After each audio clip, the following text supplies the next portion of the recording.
Hey, what's up, guys? Back here again for the second wrap-up video of this fuel pump replacement. 2001 Infiniti i30. If you would like to know the location and procedure to remove it, watch the first video. In the second video, I'm going to point out a couple of key things that I noticed with the new pump that came, as well as put all this back together and then put it back in the tank. So first things first, if you look here, you have to look pretty carefully. These are the same length. So they are the same length, and the noticeable difference here is probably the size of the motor. This one's a lot smaller. This is the original. If I assume that this is the original from 2001, then this is 20 years old. So 20 years, a 20-year leap in technology has got us to this, I guess. Smaller, and I'm pretty sure it's more powerful than this one.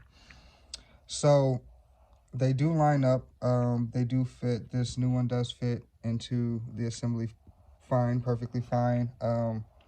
On the bottom here, you can see that for the most part, these grooves are the same because this rubber gasket has to go on top of here, and this rubber gasket is right here. So this has to fit on there. So all that matches up. Okay, good.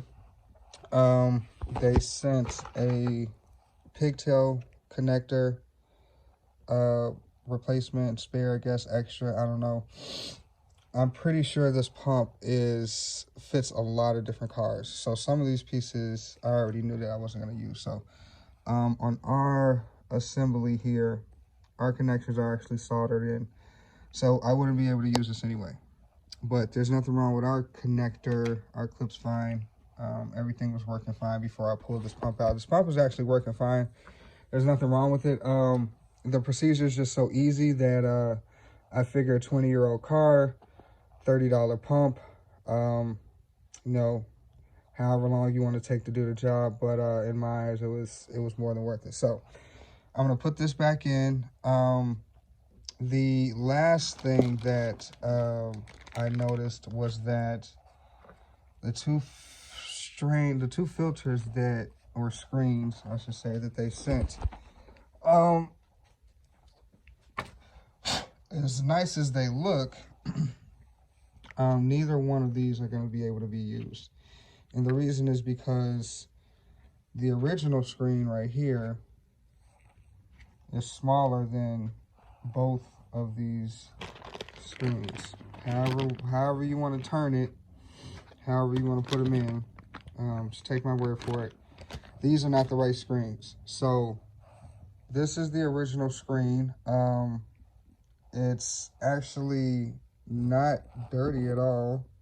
It's not bad at all. I'm gonna rinse this off, run some water through it, and I'm gonna have to reuse this one just for the simple fact that it's it's like 11, 12 o'clock midnight here. I'm not gonna run to the parts store and get another one, and there's nothing wrong with this. So since this is the only thing that's gonna fit back in here right now, I really have no choice, but I don't mind putting this back in. But do note that you can't use either one of these. So these three things, as well as an extra piece of rubber hose, which is too short for any of these connections anyway.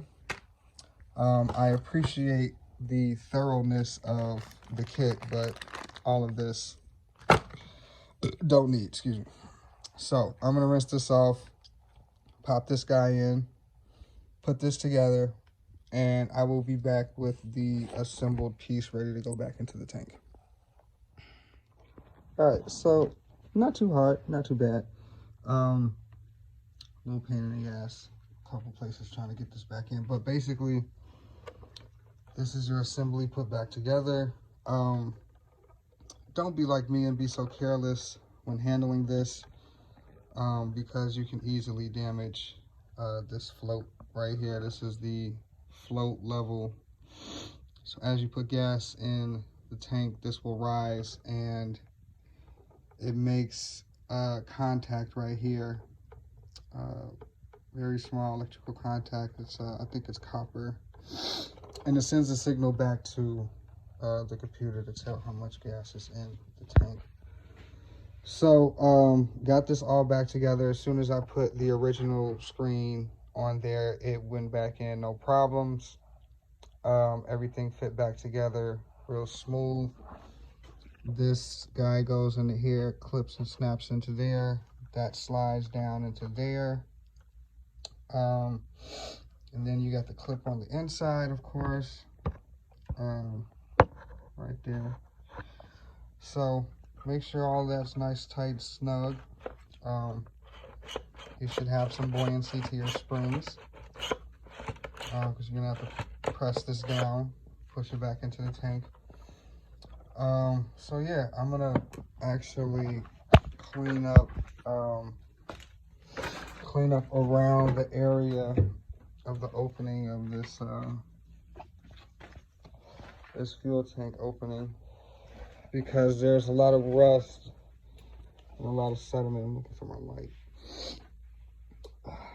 Jesus. Also, don't be like me and be as unorganized as this. There it is. It's hiding. So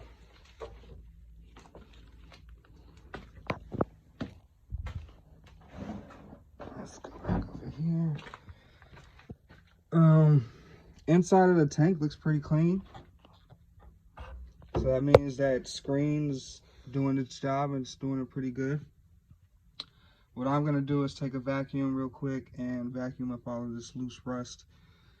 Clean this area off real nice, and clean this ring off so I can get ready to put this back in. So I'll be back when it is cleaned up, getting ready to screw down. All right, so we got this all put back together. I started these off by hand because they're little. Start them off by hand, screw them in, and then go back with the impact and hit them one by one. So I already tightened all this down. I'm gonna connect these lines, connect the electrical connector, and then put the cover back on top with the 3 other screws. And that's it for this job. Like I said, very easy to do. Didn't take me any time at all. It took me longer to make the video than actually do the job. So 2001 Infiniti i30 is the wrap-up video for the fuel pump replacement. Stay tuned for a lot more tutorial videos. Subscribe, share, like, comment, all that. See you guys later.